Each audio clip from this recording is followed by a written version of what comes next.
Assalamualaikum warahmatullahi wabarakatuh. Selamat pagi. Bertemu lagi dengan saya Pahen di Ruang Jepret Channel.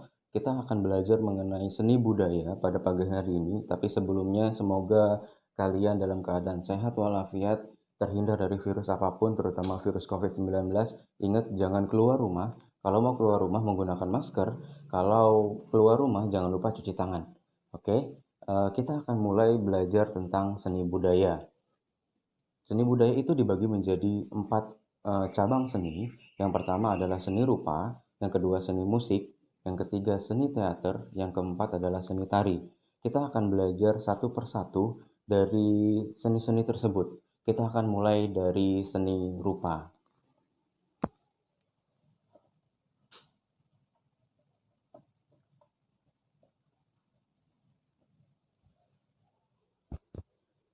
Oke, seni rupa adalah hasil cipta karya manusia yang diciptakan melalui proses berpikir. Dari proses berpikir tersebut menghasilkan sebuah ide atau gagasan yang diolah menjadi sebuah karya seni yang dapat dilihat, yang ada bentuknya, yang ada wujudnya, memiliki nilai estetis yang dapat dinikmati oleh orang banyak. Itu adalah seni rupa. Seni rupa dibagi menjadi 3 cabang seni. Ini nggak nyata. Yang pertama adalah seni rupa murni. SR itu adalah seni rupa. Yang kedua adalah seni rupa terapan. Yang ketiga adalah seni rupa desain. Oke, saya mengklasifikasikannya menjadi 3 seni rupa. Seni rupa murni, kenapa disebut murni? Kenapa disebut murni? Karena dia tidak memiliki tujuan tertentu lainnya. Oke, tujuan dari seni rupa murni adalah untuk mengungkapkan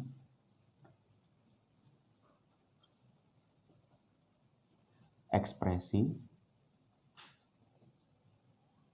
emosi, perasaan. Oke, untuk mengungkapkan ekspresi, emosi, dan perasaan. Ketika seseorang yang ada di dalam dunia seni rupa, ketika dia sedang merasa galau, ketika dia sedang merasa melihat sesuatu tapi dia menjadi emosi, dia tuangkan ke dalam sebuah karya. Tidak ada tujuan lain. Oke, di dalam karya seni rupa murni. Tujuannya hanya untuk mengungkapkan ekspresi, emosi, kemudian perasaannya, dijadikan sebuah karya. Kemudian, dia harus menggunakan imajinasi. Contohnya dari karya seni rupa murni adalah lukisan. Orang membuat lukisan itu pada awalnya tidak ada tujuan lain, hanya untuk mengungkapkan gimana ekspresinya, gimana emosinya terhadap sesuatu. Kemudian ada seni grafis, kemudian ada gambar, kemudian ada patung. Itu adalah contoh dari seni rupa murni. Oke, kita akan masuk ke dalam seni rupa terapan. Di dalam seni rupa terapan ini, kalau di dalam seni rupa murni dia tidak memiliki tujuan tertentu. Tapi kalau dalam seni rupa terapan dia punya tujuan tertentu. Tujuannya adalah untuk kebutuhan ekonomi, untuk dijual. Tujuannya untuk ekonomi, untuk dijual. Ada pendapatan di sana dari karya seni rupa terapan. Karya seni rupa terapan ini memiliki fungsinya sebagai untuk dipakai. Contohnya kalau untuk dipakai, karya seni terapan adalah pakaian, jam, topi, kaos kaki, dan lain-lain yang kita pakai sehari-hari. Kemudian ada fungsi hiasan. Hiasan ini yang bisa digunakan hiasan seperti vas bunga untuk hiasan. Kemudian guci, itu adalah karya seni rupa terapan. Kemudian ada fungsi mainan. Di sini mainan banyak banget ya. Kalian bisa lihat ada boneka, ada mainan mobil-mobilan dan segala macam. Itu adalah contoh dari beberapa fungsi dari karya seni rupa terapan. Tujuannya ada daya jual di sana, ada ekonomi di sana. Kita akan ngomongin ke seni rupa desain yang ketiga.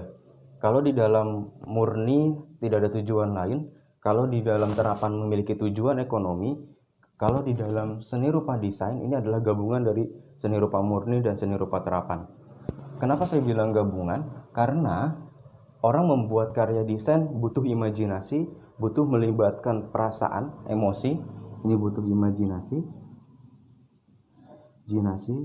melibatkan perasaan, emosi, kemudian ekspresi, tetapi dia juga memiliki tujuan ekonomi untuk daya jual. Tujuan ekonomi. Kemudian ada fungsi pakainya juga.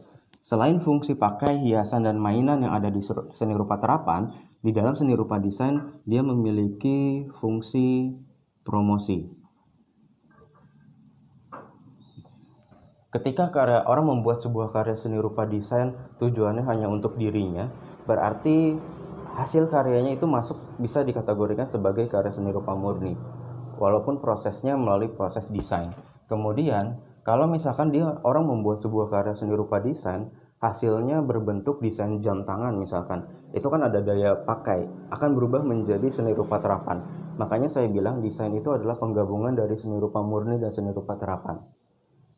Oke, sampai sini kita akan membahas gimana caranya supaya tiga cabang seni rupa ini bisa kita buat semaksimal mungkin hasil karyanya bagus, minimal tidak malu-maluin ketika orang lain melihat hasil karya kita. Gimana caranya? Kita akan lihat. Ini saya hapus. Di dalam seni rupa, untuk membuat sebuah karya seni rupa ada hal yang paling mendasar yang harus kalian tahu. Yang pertama adalah yang paling mendasar disebut unsur.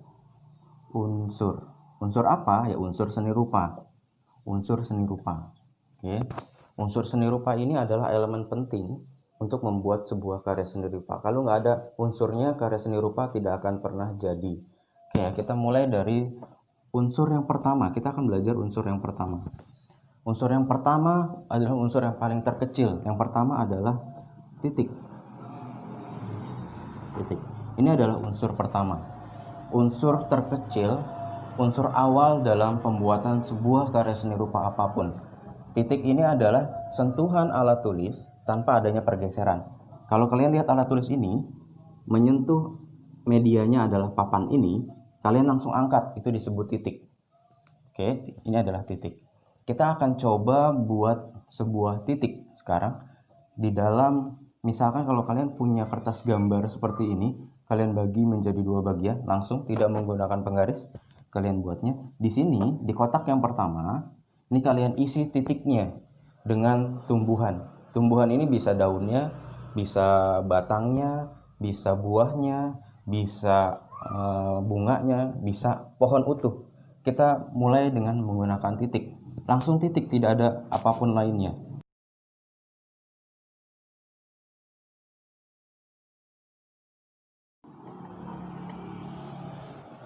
Oke, ini adalah di kotak yang pertama. Di kotak yang kedua, kalian penuhi kotak ini dengan titik. Penuh sampai bawah.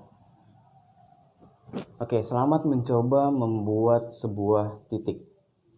Oke, kalau titik kalian sudah jadi, kita akan masuk ke dalam unsur yang kedua. Ini akan saya hapus. Unsur yang kedua adalah hubungan antara titik dengan titik.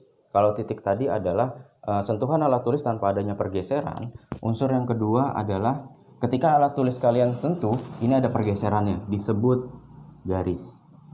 Alat tulis kalian sentuh, kalau kemudian kalian geser, adalah garis. Oke, garis ini juga bisa disebut pertemuan antara beberapa titik. Titik, kalian hubungin. Tapi tidak menjadi satu bagian utuh. Oke, ini adalah garis. Macam-macam garis itu ada banyak. Ada yang disebut garis horizontal. Kalau yang begini, yang tajam ujungnya, tajam atau patah, ini disebut zigzag.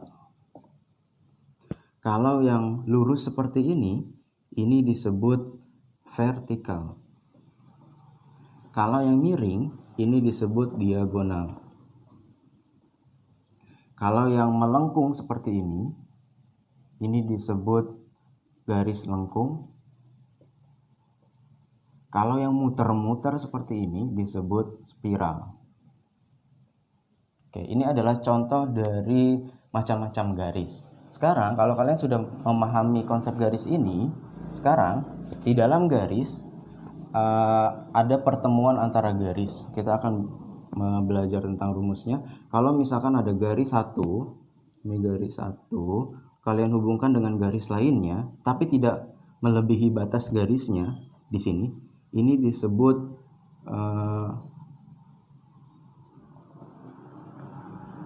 persinggungan. Oke, kalau misalkan garisnya lewat seperti ini, tembus, ini disebut persilangan. Oke, ini dua rumus ini yang harus kalian ingat, persinggungan dan persilangan. Persinggungan itu garisnya tidak tembus, bahasa gampangnya. Kalau persilangan dia saling tumpuk garis, itu disebut persilangan dan persinggungan.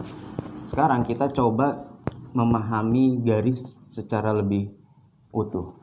Oke, kalau kalian misalkan memiliki buku gambar kalian seperti ini atau media gambar kalian seperti ini, kalian bagi jadi 4 bagian. Ada 4 kotak di sini. Kotak yang pertama kalian buat garis horizontal dari kiri ke kanan. Penuhkan garis kotak ini dengan garis horizontal, penuh sampai bawah. Oke. Yang kedua, ini dari kiri ke kanan. Dari kiri ke kanan. Kalau yang kedua dari atas ke bawah. Ke bawah. Ini disebut vertikal, dari atas ke bawah. Oke, kalian penuhin. Nah, di kotak ketiga dan keempat, kalian buat sama. Kalau di kotak pertama dari kiri ke kanan, berarti kalau kotak ketiga dari kanan ke kiri. Ke kiri.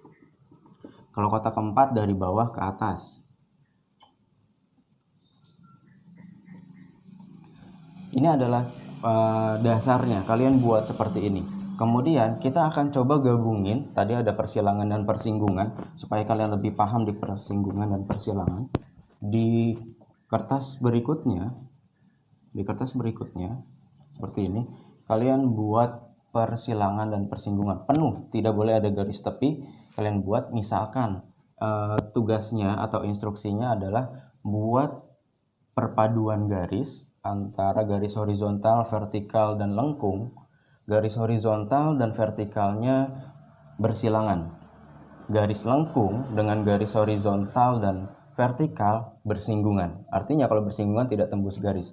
Oke, ini contohnya garis horizontal, kita persilangan dengan garis vertikal.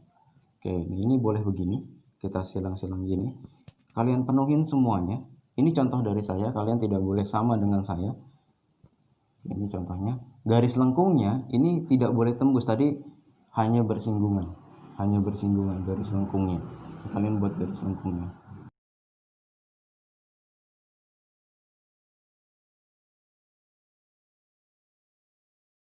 Oke, ini adalah contoh dari instruksi penggabungan garis bersinggungan dan bersilangan.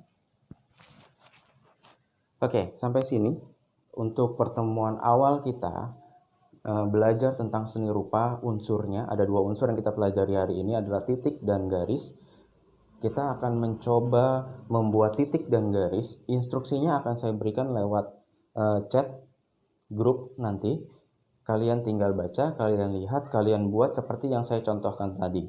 Sampai di sini, mudah-mudahan kalian mengerti, bisa dipahami, dan bisa dicoba. Kita berkarya bersama, jangan pernah berhenti berkarya, terus mencoba. Hindari virus corona sebisa kalian. Assalamualaikum warahmatullahi wabarakatuh. Selamat pagi.